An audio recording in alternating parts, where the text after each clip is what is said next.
فاعوذ باللہ من الشیطان الرجیم بسم اللہ الرحمن الرحیم یسألونک ماذا ينفقون قل ما انفقتم من خیر فللوالدین والاقربین والیتامى والمساکین وابن السبیل وما تفعلوا من خیر فإن اللہ به علیم كتب علیکم القتال وهو کرہ لکم وعسى أن تكرهوا شيئا وهو خير لكم وعسى أن تحبوا شيئا وهو شر لكم والله يعلم وأنتم لا تعلمون صدق اللہ العظیم۔ سورہ بقرہ کی آیت نمبر 215 اور 216 پارہ سیقول کا ہے۔ حق سبحانہ و تعالی سے کی طرف سے پیارے پیغمبر صلی اللہ علیہ وسلم پر وحی کے جو الفاظ ہیں وہ کہتے ہیں یسألونک ماذا ينفقون، آپ سے لوگ سوال کرتے ہیں کہ کیا خرچ کریں، کیا کچھ خرچ کریں۔ قل آپ کہہ دیجئے ما انفقتم من خیر، جو تم خرچ کرو خیر میں سے، مال میں سے، فللوالدین والدین پر، والاقربین رشتہ داروں پر، والیتامى یتیموں پر، والمساکین وابن السبیل مسکینوں اور مسافروں پر، وما تفعلوا من خیر اور جو تم نیکی کرتے ہو، بھلائی کرتے ہو، فإن اللہ به علیم پس بے شک اللہ اس کے بارے میں جانتا ہے۔ کتب علیکم القتال وهو کرہ لکم، لکھ دیا گیا تمہارے اوپر قتال، وہ تمہیں ناپسند ہے۔ وعسى ان تکرہوا شیئا وهو خیر لکم، قریب ہے کہ تم کسی چیز کو ناپسند کرو اور وہ تمہارے لیے بہتر ہو۔ وعسى ان تحبوا شیئا وهو شر لکم، اور قریب ہے کہ تم کسی چیز کو پسند کرو اور وہ تمہارے لیے شر ہو، بری ہو۔ واللہ یعلم وانتم لا تعلمون، اللہ جانتے ہیں اور تم نہیں جانتے۔ صدق اللہ العظیم۔ یہ دو آیات ہیں۔ پہلی آیت میں مال کے خرچ کرنے کے حوالے سے گفتگو ہوئی ہے۔ یسألونک آپ سے سوال کرتے ہیں ماذا ينفقون، کیا خرچ کریں، کیا خرچ کریں۔ عمر بن جموح رضی اللہ تعالیٰ عنہ ایک انصاری صحابی تھے، پاؤں سے لنگڑے تھے لیکن بڑے مالدار تھے۔ جب کھڑے ہوتے تو اپنی پشت کی طرف کو پھر جایا کرتے تھے، لیکن مالی حیثیت اللہ سبحانہ و تعالیٰ نے بڑی بلند رکھی تھی۔ انہوں نے جو سوال کیا کہ ماذا ينفقون، یہ سوال انفاق زکوٰۃ کا نہیں ہے، نفلی صدقات کا ہے کہ کیا خرچ کریں۔ حق سبحانہ و تعالیٰ نے ارشاد فرمایا قل ما انفقتم من خیر فللوالدین، ہر وہ چیز جو تم خیر میں سے خرچ کرو، اپنے مال میں سے خرچ کرو، والدین کے لیے۔ پیارے پیغمبر صلی اللہ علیہ وسلم نے ایک موقع پر جب کہ ایک صحابی اپنے بیٹے کی شکایت لے کر آئے اور بیٹے نے آ کر خود، پہلے بیٹے آئے اور بیٹے نے آ کر شکایت لگائی کہ یا رسول اللہ میرے والد میرا سارا مال خرچ کر دیا کرتے ہیں۔ نبی علیہ الصلاۃ والسلام نے بلا بھیجا۔ جتنی دیر میں والد یہاں پہنچے اتنی ہی دیر میں جبریل امین بھی تشریف لے آئے۔ تشریف لائے، وہ وحی کے الفاظ لے کر نہیں آئے، وہ اس باپ کے دل میں پھرنے والی ساری باتیں، ساری شکایات، سارا ماضی لے کر آئے۔ ان والد کے ذہن میں جو باتیں تھیں، جو دل میں گردشیں تھیں، وہ کیا تھیں؟ وہ کہنے لگے کہ میں نے تم کو ایسے حال میں پالا جب کہ تم گیلے ہوتے تھے تو ہم گیلے پہ لیٹتے اور تمہیں سوکھے پہ سلاتے، تم خالی پیٹ ہوتے تو تمہارے پیٹ کو بھرنے کی فکر کرتے اور خود خالی پیٹ رہتے، تمہیں سردی لگتی تمہیں ڈھکنے کا انتظام کرتے اور خود سردی کو سہ لیتے۔ اس طرح سے کر کے مستقل اشعار ہیں۔ وہ صحابی جب تشریف لائے تو نبی علیہ الصلوۃ والسلام نے کہا کہ وہ بتاؤ جو تمہارے دل پر گزری ہے۔ یا رسول اللہ آپ کو کیسے بتاؤ تمہارے دل میں کیا کیا گزرا ہے؟ انہوں نے وہ سارے اشعار جو ان کے دل میں گزرے تھے وہ سارے کے سارے پیارے پیغمبر صلی اللہ علیہ وسلم کے گوش گزار فرما دیے۔ نبی علیہ الصلوۃ والسلام نے بیٹے کو ناراضگی کے ساتھ دیکھا اور ارشاد فرمایا، اس کا مفہوم ہے انت و مالک لابیک، تم اور تمہارا مال تمہارے باپ کا ہے، تم اور تمہارا مال تمہارے باپ کا ہے۔ وہ لوگ بہت زیادہ تنبیہ کے قابل ہیں جو یہ سمجھتے ہیں کہ ہمارے والدین نے ہمارے لیے کچھ نہیں کیا، تم کو عدم سے وجود بخشا، تم کو سانس لینے کا سلیقہ سکھایا، تمہیں پال پوس کے جوان کیا، تمہارے اعضاء کو اس حالت میں سنبھال کے رکھا جبکہ تم ان کی حفاظت کرنے پر قدرت نہیں رکھتے تھے، تمہاری صرف آنکھوں کی ہی حفاظت کو دیکھ لو، تمہاری صرف زبان ہی کی حفاظت کو دیکھ لو، تمہارے صرف دماغ ہی کی حفاظت کو دیکھ لو، اور تم کو جو تعلیم سے مزین کیا والدین نے، یہ بھی ایک بہت بڑا کمال تھا۔ اگر تعلیم سے مزین نہیں بھی کیا تو کم سے کم جینے کا ڈھنگ تو سکھایا، یہ بھی ایک بڑا کمال ہے۔ پھر ارشاد فرمایا والاقربین، قرابت داروں پر خرچ کرنا۔ قرابت دار کسی بھی حال میں ہو، بہرحال ہمارا ہے، اس کا ہمارے مال میں حق ہے۔ اگر ہم کسی کو تنگ دستی میں دیکھتے ہیں اور ہم نے اس کو قرضے کے طور پر مال دیا ہے اور ہمیں نظر آ رہا ہے کہ یہ واپس کرنے کے قابل نہیں ہے، تو ہمیں اس پر اجر ملے گا جب تک کہ ہم نے اس کو مہلت دی ہے۔ مہلت دینے پر صدقے کا ثواب ملتا ہے۔ یہاں ایک شرعی مسئلہ کہ معلوم ہوا ایک آدمی کو مال دیا تھا اور وہ مستحق زکوٰۃ بھی تھا، سال گزر گیا، 2 سال گزر گئے، 3 سال گزر گئے، واپس آنے کی امید نظر نہیں آ رہی، تو ہمیں اس بات کا حق نہیں ہے کہ ہم اس کو جا کر کہہ دیں کہ ہم نے اپنا مال تم کو زکوٰۃ کی مد میں چھوڑ دیا اور خود اپنی زکوٰۃ سے اس پیسے کو منہا کر دیا کہ میں نے اس کو زکوٰۃ کے طور پہ معاف کر دیا ہے۔ ایسا نہیں ہوگا، پہلے مال دینا پڑے گا، وہ مالک بنے گا، مالک بننے کے بعد پھر وہ یہ کہہ دے کہ جی میں نے آپ کو اپنے قرضے کی مد میں یہ مال دے دیا، اب یہ زکوٰۃ گھوم کے واپس آئی ہے، یہ مقروض کی تملیک کے بعد واپس آئی ہے، لہٰذا اس کا قرضہ ادا ہو گیا اور آپ کی زکوٰۃ ادا ہو گئی۔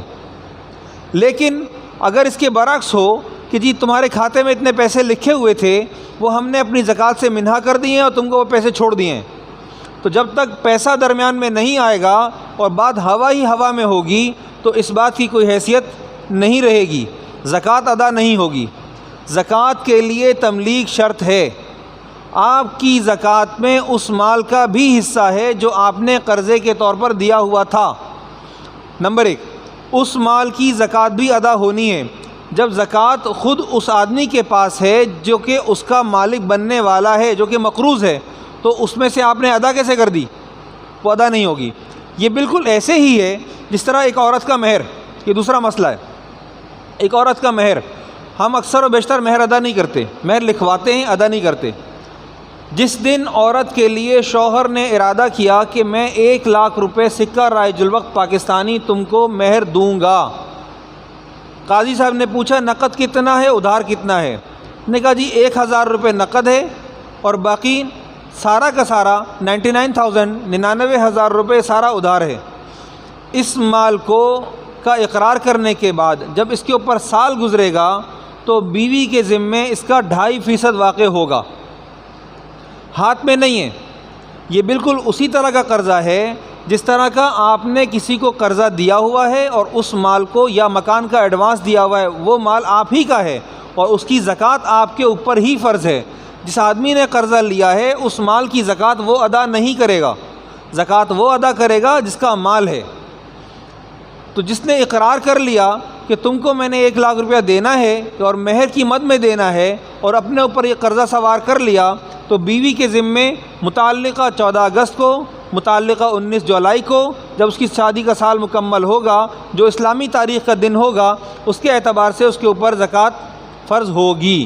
اس کو چاہیے کہ اس مال کے ارادے کی وجہ سے اس مال کی زکوٰۃ ادا کرے۔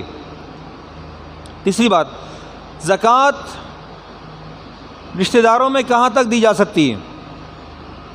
رشتہ داروں میں باپ بیٹے کو، یا بیٹا دادا کو، دادی کو، نانی کو، نانا کو، نواسے کو، پوتے پوتی کو زکوٰۃ نہیں دے سکتا، زکوٰۃ نہیں لگے گی۔ نمبر 2، زکوٰۃ سید کو ادا نہیں کی جائے گی، زکوٰۃ کسی بھی سید کو ادا نہیں کی جائے گی۔ یہاں پر ایک ابہام ہوتا ہے، لوگ یہ کہتے ہیں کہ جی آپ نے زکوٰۃ کا کہہ دیا تو کیا سید بھوکا مرے، ہم اس کو اپنے عیال میں تھکا ماندہ چھوڑ دیں؟ تو اس کا ایک منفرد جواب ہے۔ دیکھیے یہ بات سمجھنے کی ہے کہ اسلام نے، شریعت نے آپ سے زکوٰۃ میں 1 روپیہ مانگا ہے، 40 روپے میں کا 1 روپیہ، 39 آپ کے اپنے پاس ہیں، 100 میں سے 2.5 روپے مانگے ہیں، 1000 میں 25 روپے مانگے ہیں، 975 روپے پھر بھی آپ کے پاس ہیں۔ نفلی صدقات سے سید کو دیا جا سکتا ہے، لیکن فرض مال سے سید کو نہیں دیا جا سکتا، ایک بات۔ دوسری بات یہ کہ جب انسان اپنے والدین پر یا اپنی اولاد پر خرچ کرتا ہے تو یہ بھی صدقہ ہی ہے اور اس کا ثواب لکھا جاتا ہے۔ مرد اپنے سر پر جو پورے خاندان کا بوجھ لے کے پھر رہا ہوتا ہے، اس کے لیے اس پر اجر کا وعدہ ہے۔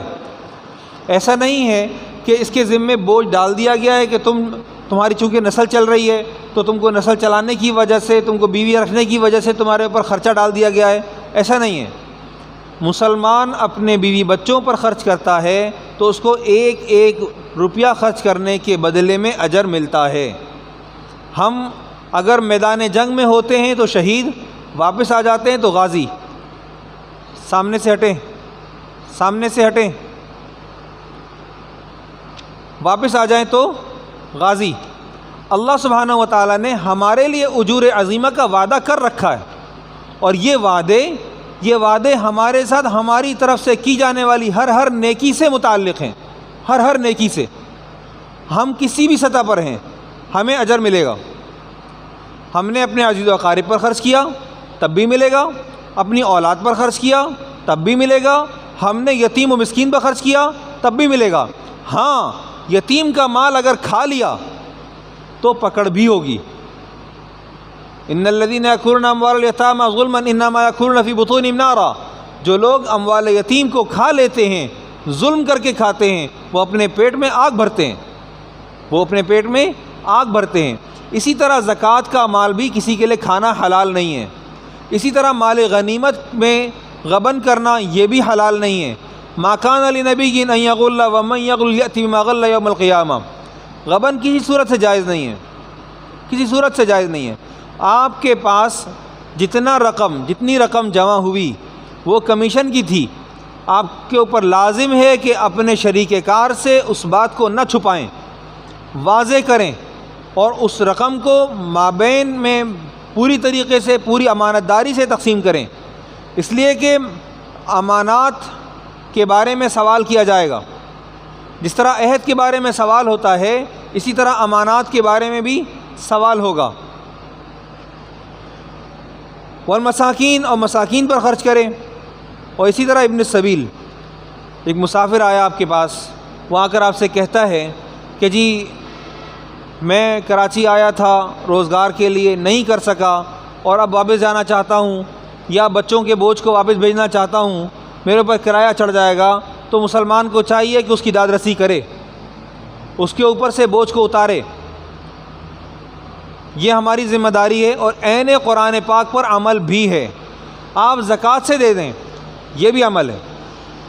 زکوٰۃ کے مصارف میں ابن السبیل شامل ہیں، مساکین شامل ہیں، یتیم شامل ہیں، لیکن اگر آپ نے نفلی صدقات سے اس کے ساتھ تعاون کیا ہے تو یہ دوہرا اجر ہے۔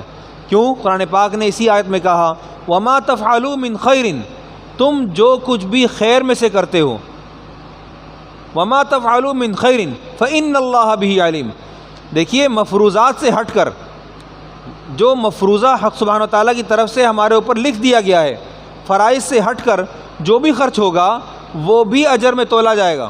اور فرائض تو ظاہر ہے کہ ادا کرنے ہی کرنے۔ فرائض کی ادائیگی کے بارے میں یہ بات جمعہ کی نماز میں عرض ہوئی تھی، لیکن بہت مختصر سی تھی، واضح کر دیتا ہوں۔ فرائض کی ادائیگی کے بارے میں اللہ سبحانہ و تعالیٰ نے کوئی آپشن نہیں دیا، آپشن نہیں دیا۔ ایسا نہیں ہے کہ ہم اس آپشن کے تحت ہوں گے کہ جی نماز نہیں پڑھی تو کیا ہوا، فدیہ دے دیں گے ڈائریکٹ۔ صحت مند ہے، جوان ہے، طاقتور ہے، اس کو جائز نہیں ہے کہ وہ فدیہ دے۔ کیوں؟ اس لیے کہ یہ آپ کے اوپر جو فرض ہے وہ فرض عین فرض ہے، اس کے اندر کسی طرح کی ترمیم اور تخفیف کی گنجائش ہرگز نہیں ہے۔ اسی طرح زکوٰۃ، اسی طرح روزہ، اسی طرح حج، اسی طرح پردہ۔ ہمارا مسلمان اس وقت میں پردے کو اختیاری سمجھ بیٹھا ہے، جبکہ یہ اختیاری عمل ہرگز نہیں ہے۔ اختیار جہاں دیا گیا ہے وہاں کہاں کفارہ ظہار کے اندر وہاں اختیار دے دیا گیا۔ قسم آئی، جھوٹی قسم تھی، وہاں اختیار دے دیا گیا۔ 3 آپشن ہیں، مسکینوں کو کھانا کھلا دو، غلام صدقہ کر دو، غلام آزاد کر دو، یا 3 دن کا روزہ رکھ لو۔ آپشن وہاں ملا ہے جہاں پر واجبات میں سے بات ہے، کفارات میں سے بات ہے، لیکن جہاں فرائض ہیں انسان کی اپنی کوتاہی نہیں ہے۔ کفارہ وہاں آتا ہے جہاں پر انسان کی اپنی کوتاہی پائی جائے۔ قتل عمد، غلطی سے قتل ہو گیا، یہاں کوتاہی ہوئی ہے، تو ہم نے یہاں پر اس کو، اللہ تعالیٰ نے اس کو یہاں پر آپشن دیے ہیں، 3 آپشن دیے ہیں۔ لیکن جہاں پر حق سبحانہ و تعالیٰ نے فرض کیا ہے اس فرض میں کسی قسم کی ترمیم کی گنجائش ہرگز نہیں ہے۔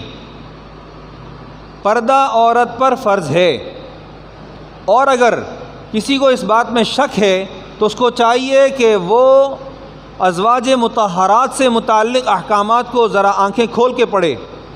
وہاں حق سبحانہ و تعالیٰ ازواج مطہرات کو کہتے ہیں ذالکم اطہر لقلوبکم وقلوبہن۔ تم ان سے بات کرو گے تو پیچھے سے، پردے کے پیچھے سے بات کرو گے۔ فاسألوہن من وراء حجاب، پردے کے پیچھے سے بات کرو گے۔ تمہیں کچھ پوچھنا ہے پردے کے پیچھے سے پوچھو گے۔ کیوں؟ ذالکم اطہر لقلوبکم وقلوبہن۔ ہمارا موضوع یہ نہیں ہے، لیکن بات ضروری ہے اس لیے مکمل کر رہا ہوں۔ کیوں ایسا کیوں کہا؟ ذالکم اطہر لقلوبکم وقلوبہن، یہ تمہارے اور ان کے دلوں کی پاکی کے لیے زیادہ ضروری ہے۔ ان کے دل بھی پاک رہیں گے، تمہارے دل بھی پاک رہیں گے۔ قرآن پاک نے ازواج مطہرات کو مخاطب کر کے کہا فلا تخضعن بالقول، نرمی سے بات نہ کرنا، نرمی سے بات نہ کرنا۔ اور آج ہمارا واٹس ایپ، ہماری فیس بک اور ہماری تمام تر تحریرات، ہماری خواتین جہاں تک آزاد آگے چل رہی ہیں، اس بارے میں ہم بغور اپنی نگاہوں کو کھول کے دیکھیں تو ہم بہت آگے چلے گئے۔ قرآن پاک کہتا ہے فإن اللہ بہ علیم۔ آگے کچھ تھوڑی سی بات باقی ہے۔